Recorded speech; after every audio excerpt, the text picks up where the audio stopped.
नाव मोहनदास करमचंद गांधी असे होते. त्यांच्या वडिलांचे नाव करमचंद व आईचे नाव पुतळाबाई होते. ते वयाच्या 13व्या वर्षाचे असताना त्यांचा विवाह कस्तुरबा यांच्याशी झाला. गांधीजींनी पुढे मॅट्रिकची परीक्षा पास करून इंग्लंडला गेले. तेथे त्यांनी खूप अभ्यास करून बॅरिस्टर बनले.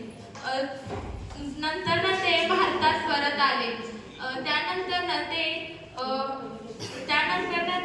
त्यांनी सत्य, अहिंसा, शांतता आणि स्वदेशीचा स्वीकार करून भारतीय जनतेचे ऐक्य वाढवले. गांधीजींनी अनेक सत्याग्रह केले. त्यातील पहिला सत्याग्रह म्हणजे चंपारण सत्याग्रह. गांधीजींनी चंपारण सत्याग्रह 1917 रोजी बिहारमधील